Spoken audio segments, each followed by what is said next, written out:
하나님의 이름이 너희 때문에 라는 제목의 말씀을 듣고자 합니다. 바울은 로마에 있는 누군가에게 글을 썼습니다. 오늘 본문의 대상은 유대인이라 불리는 사람이었습니다. 유대인은 누구인가? 그 역사를 간략하게 살펴보겠습니다. 하나님께서 한 왕에게 은혜를 허락하셨습니다. 그의 이름은 다윗이었습니다. 다윗은 큰 나라를 통치하게 되었습니다. 이스라엘 역사에서 아주 큰 영토를 가진 때였습니다. 이때의 왕국을 통일왕국이라고 합니다. 그 왕국이 아들에게까지 이어졌습니다. 여러분이 잘 아시는 솔로몬입니다. 솔로몬 때까지 그 나라는 아주 튼튼하게 존립하였습니다.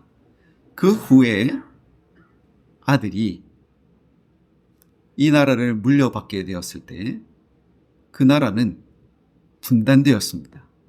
북쪽은 북왕국 이스라엘이라 불렀고 남쪽은 남왕국 유다라고 불렀습니다. 북이스라엘이 먼저 멸망했어요. 이때에 남왕국 사람들은 우리는 하나님께서 지켜주신다. 우리나라는 멸망하지 않는다. 왜냐하면 다윗의 언약이 이어지고 있는 나라이고 그 후손이 지금 이 나라를 통치하고 있으니 우리는 영원히 존립할 것이다 생각했습니다. 그런데 주전 586년경에 바벨론 사람들이 쳐들어와서 그 나라를 함락시켜버렸습니다. 물론 몇 차례의 공격이 있었습니다. 함락시켰을 뿐만 아니라 그 나라에 있었던 유력한 사람들을 잡아갔습니다. 이것을 바벨론 유수라고 합니다. 바벨론으로 포로로 끌려간 유대인들이 하나님 앞에 기도했습니다. 하나님, 우리를 다시 우리가 살던 땅으로 돌려보내어 주십시오. 하나님께서 그들이 살고 있었던 팔레스타인 땅으로 되돌려 보내주셨죠. 이때의 사람들은 주위 사람들이 부르기를 유다인이라고 했습니다. 유다인. 유다 지역에 살고 있었던 사람들. 남유다 백성의 그 근간을 가지고 있었지만 돌아왔을 때는 남유다 사람들뿐만 아니라 북쪽에 있었던 그 사람들까지, 지파들까지 다 포함해서 그들의 대표였던 유다 지파를 중심으로 하여서 자신의 정체성을 유다인이라고 불렀습니다. 또는 유대인이라고 불렀습니다. 이때부터 시작해서 자신들은 유대인이라고 부르기 시작했습니다. 성경 문화 배경 사전에 그 정의가 이렇게 되어 있습니다. 즉 바벨론 포로기 이후 유대인이란 단순히 유다 지파 사람에게만 국한되는 명칭에서 벗어나 유다 지역에 거주하는 사람들, 심지어 혈통적으로 유대인이 아니면서도 여호와 신앙으로 개종한 자들까지도 유대인으로 불려지게 되었다. 이 말은 유다 지역에 사는데 포로로 끌려갔던 사람들, 그리고 끌려가지 않았지만 함께하는 사람들, 그리고 개종한 사람들, 이 사람들까지 모두 다 유대인이라 불려지게 되었다는 겁니다. 오늘 바울이 편지를 쓴 대상은 그들 중에서 어디에 살고 있는 사람일까요? 로마에 살고 있는 사람. 그들에게 편지를 보냈습니다. 이 사람들은 자부심이 있었습니다. 그것은 바로 율법이었습니다. 그들은 항상 율법을 자랑했습니다. 성전은 무너졌고 나라는 무너졌지만 그들은 계속해서 하나님의 말씀, 그 율법을 손에 쥐고 있었거든요. 우리의 자랑은 바로 이 율법이다. 그들은 율법을 자랑했습니다. 누가 그 율법을 받았습니까? 다윗을 지나 훨씬 더 오래전에 모세라는 사람이 시내라는 산에서 하나님을 대면하여서 그분께 직접 말씀을 받았던 것입니다. 그것을 우리는 모세오경이라고 하죠. 또는 토라라고 합니다. 이 말씀을 그들은 생명처럼 귀중하게 여겼습니다. 처음에는 어떻게 했냐면 그 말씀을 입에서 입으로 전달하였습니다. 한마디로 랍비 같은 선생님들이 다른 사람에게 그 말씀을 가르치면 제자들은 그 말씀을 듣고 외웠습니다. 그리고 그의 자녀들에게 입으로 또 전달하면 또 자녀들이 그 말씀을 듣고 외워서 또 후손들에게 전달했던 거죠. 유대인들은 그 말씀을 거의 다 외웠습니다. 오늘날에도 인도인가 거기 보면은 아주 긴 내용의 시를 노래하는 사람들이 있습니다. 다 외워서 하는 거죠. 그런 것처럼 고대의 유대인들은 성경을 외워서 후손들에게 전달했습니다. 여러분은 성경을 어느 정도 암송하십니까? 창세기 1장부터 50장까지 암송하는 거 한번 도전해 보시기 바랍니다. 네. 유대인들은 창세기부터 신명기까지 암송했던 겁니다. 그걸 전달했던 것이죠. 자랑으로 여겼습니다. 자랑으로. 그러다가 나중에는 이 책이 발달합니다. 이 책의 용지가 어떤 거였냐면 양피지 들어보셨습니까? 양피지라는 것이 있었고 파피루스라는 것이 있었습니다. 양피지나 파피루스에 글을 써서 하나님의 말씀을 기록하여 보존하고 전달했는데 이런 용지들은 시간이 지나면 훼손되었습니다. 양피지가 오래가면 뭐 바스러지기도 흐물흐물해지고 또 찢어지거나 뭐 그렇게 사라지기도 하고 이 파피루스는 바스라지죠. 그런 식으로 오래가지 못했습니다. 물론 지금까지 남아있는 조각들이 있지만 아무튼 오래가지 못하는 그 특성이 있었기 때문에 어떻게 하죠? 필사란 걸 했습니다. 보고 뺏겼어요. 여러분 중에서도 성경을 공책에다가 적으신 분들이 꽤 있으실 겁니다.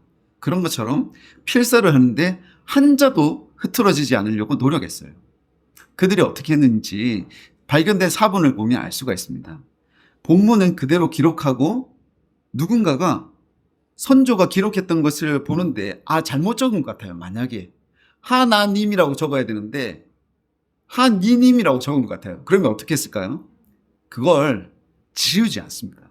물론 아껴가지고 지우는 사람도 있겠지만 그런 사본도 있지만 어떻게 하냐면 그거 놓아두고 옆에다가 이거 잘못 적었습니다. 이렇게 적는 것이 맞습니다. 라고 해서 표시를 해둡니다. 좀 전문적으로 말씀드리면 마소라 전통이라는 것이 있습니다. 우리가 읽고 있는 이 성경 텍스트는 마소라 학자들이 모음을 적어 놓은 것인데 누군가가 적었을 때 그것이 기록된 것이 이렇게 되어 있습니다. 라고 하는 것을 캐티브라고 하고 그리고 옆에다가 이것은 이렇게 읽어야 됩니다. 하는 것을 케레라고 했습니다. 그만큼 본문은 훼손하지 않고 옆에다가 표기를 해두었던 거죠. 그만큼 철저하게 한 글자도 놓치지 않기 위해서 숫자도 세고 대조하면서 비교 대조하면서 남겨져서 우리가 가지고 있는 이 성경이 있게 된 겁니다. 그만큼 철저했습니다. 유대인들은 서기관들을 가지고 있으면서 이 서기관들이 그런 철저한 방식으로 하나님의 말씀을 보관하고 있다, 보존하고 있다. 이 자부심을 가진 거죠. 그들의 자부심이 18절부터 20절까지 기록이 되었습니다.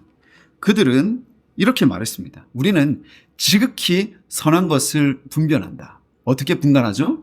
말씀을 통하여. 그들이 가지고 있는 말씀을 통하여. 맹인의 길을 인도한다.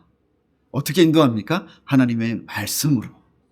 어둠에 있는 자의 빛이다. 어떤 것으로 밝히는 거죠?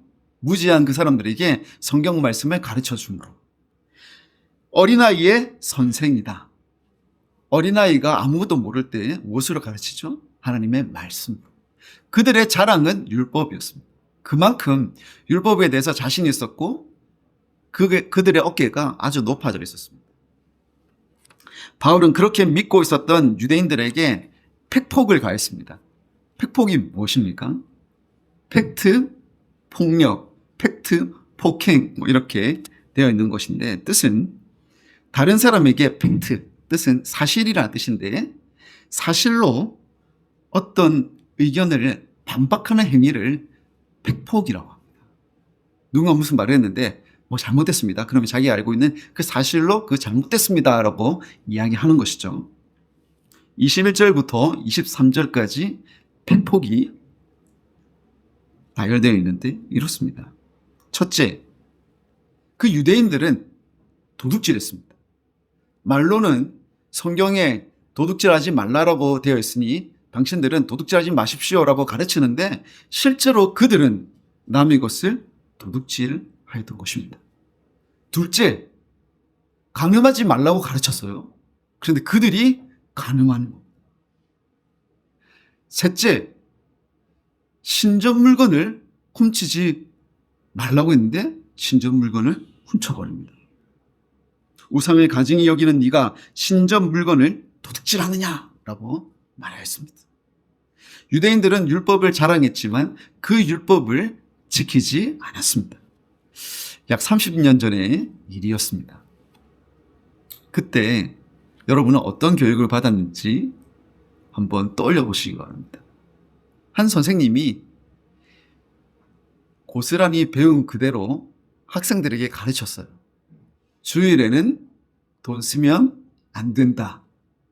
주일에는 사 먹지 말아라. 가르쳤어요. 어린 학생은 그 말을 듣고 돈 쓰지 않았습니다. 사 먹지 않았습니다. 배에서 꼬르륵 소리 나는데 쭉 참았어요. 그 배고픈 학생이 보는 앞에서 돈 쓰지 마라, 사 먹지 말라 했던 그 선생님이 음료를 사 먹었습니다. 그 학생은 머리가 어지러웠어요. 이건 뭐냐? 이건 뭐냐? 어지러웠습니다. 그런 것처럼 유대인들은 율법을 타인들에게 가르쳤지만 자기 자신은 그 말씀을 지키지 않았습니다. 23절을 보겠습니다. 율법을 자랑하는 내가 율법을 범함으로 하나님을 욕되게 하느냐? 유대인들이 율법을 지키지 않았습니다. 그 행위는 유대인들을 욕먹게 하는 것도 맞지만 더 심한 것은 그 율법을 주신 하나님을 욕되게 하는 것이었습니다. 하나님이 유대인들을 선택하셨잖아요. 그 선택하신 하나님을 욕되게 하는 것이었습니다. 그 선택하신 유대인들에게 말씀을 주셨잖아요. 그 말씀을 지키지 않으므로 그 말씀을 보존하게 하신 하나님을 욕되게 한 것입니다. 하나님은 그것을 잘 보존하라고 주신 것도 맞지만 뭐 하라고 주신 것이죠? 지키라고 주신 것입니다. 도둑질하지 말라고 하면 도둑질하지 말아야 했습니다. 간음하지 말라라고 했으면 간음하지 않아야 했습니다. 그랬던 그들이 그 말씀을 어김으로 하나님을 욕되게 하였습니다. 이어지는 24절은 유대인의 치욕적인 역사가 담긴 이사야 52장 5절을 배경으로 합니다. 어떤 배경이 있느냐? 제가 조금 전에 유대인의 역사에 대해서 간략히 설명을 드렸는데 유대인이 포로로 잡혀갔을 때 그때에 어떤 일이 벌어졌는지 이 배경이 되는 거예요.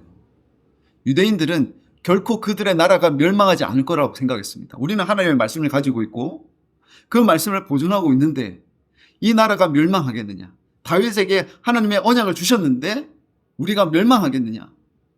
그들이 그런 생각을 갖고 있자 하나님께서는 누구를 보내셨습니까? 선지자들을 보내셨어요. 한 명도 아니고 여러 명의 선지자를 보내셔서 말씀하셨어요. 너희들 하나님의 말씀을 지키지 않으면 나라가 멸망할 것이다. 직접적인 예언의 말씀을 주셨어요. 하지만 그들은 듣지 않았습니다. 계속해서 죄를 짓고 또 죄를 지었습니다. 그랬더니 하나님께서 바벨론 사람들을 통하여서 유다가 멸망되게 하셨던 것입니다. 그들이 어떻게 됐습니까? 바벨론으로 포로로 끌려갔죠. 이때의 치욕이 무엇이냐? 한 학자는 이렇게 말했습니다. 끔찍한 가장 큰 이유는 이교도인 외국인들이 하나님의 백성을 다스린다는 것이다.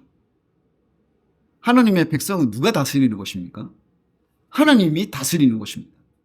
하나님이 세우신 왕을 통하여 그 나라 사람들을 통치하는 것인데 하나님이 세우지 않은 그 나라의 왕이 아니라 다른 나라 왕이 하나님을 알지도 못하고 하나님의 이름을 욕되게 하는 사람이 통치하는 그 어떠한 왕이 다스리는 나라에 끌려가서 그 나라의 법대로 하나님의 사람들이 다스림을 받아야 됐던 겁니다.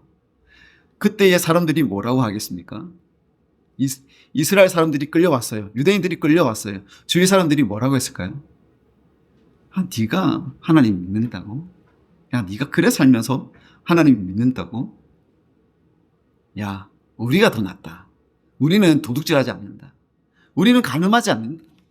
우리는 신전물건 훔치지 않는다. 도덕적인 규율을 가지고 유대인들을 욕했습니다. 그때 누가 욕먹는 겁니까? 하나님이 욕먹는 겁니다. 그리고 나서 그들이 뭐라고 했느냐? 야, 너희 신 이름 뭐라고 했지? 여호와라고 했니? 여호와는 정말 작은 신인가 보다. 우리가 믿고 있는, 우리가 따르고 있는 마르둑이라든지 또는 아수르의 신이 또는 바벨론의 신이 페르시아의 신이 훨씬 더 위대하다. 너희들 개종해라. 그런 말 해도 할 말이 없어요. 이 모든 것이 무엇 때문이라고 말하냐면 이사야는 그들이 지은 죄 때문이라고 이야기했어요. 여호와께서 말씀하시되 그들을 관할하는 자들이 떠들며 조금 전에 제가 말씀을 드렸던 그런 식으로 이야기를 했겠죠. 떠들며 내 이름을 항상 종일토록 더럽히도다. 이방 사람들이 하나님 믿는 사람들을 모욕하면서 하나님의 이름이 더럽혀지게 하는 거예요. 하루 종일. 여러분, 하나님의 이름은 여러분의 삶을 통해서 영광받기도 하고 모독을 받기도 합니다. 우리가 예배당에 출석하기 때문에 하나님의 이름이 영광스럽게 되는 것이 아닙니다. 우리가 가죽으로 된 좋은 성경책을 가지고 있기 때문에 하나님이 영광받는 것도 아닙니다. 교회당을 예쁘고 멋있고 화려하게 꾸몄기 때문에 하나님의 이름이 높임을 받는 것은 더더욱 아닙니다. 무엇으로 하나님께서 영광 받으십니까? 기록된 하나님의 계시의 말씀을 우리의 삶을 통하여 지켜나갈 때 하나님은 영광을 받으십니다. 사랑하는 성도 여러분, 우리는 하나님의 말씀을 지킵시다. 소유가 아니라 그 말씀을 지켜 행함으로 이방 사람들, 즉 이 주위에 믿지 않는 사람들이 하나님 살아계시구나. 그렇게 말하는 순간 하나님께서 영광을 받으시는 거예요. 여러분이 전도할 때도 영광을 받으시지만 여러분께서 진실하게 살면서 누군가에게 정직을 말할 때 하나님을 믿는 사람이 정직하구나. 법을 지켜나갈 때 하나님의 사람은 이 세상 법도 잘 지키는 것이구나. 하나님께서 우리에게 사랑하라고 말씀하셨는데 누군가를 사랑하는 모습을 보일 때 저 사람이 믿는 신을 나도 믿고 싶구나. 그렇게 하나님은 영광을 받으신다는 것입니다. 그렇게 하나님의 이름이 여러분의 삶을 통하여 영광 받으시기를 축복합니다. 기도하겠습니다.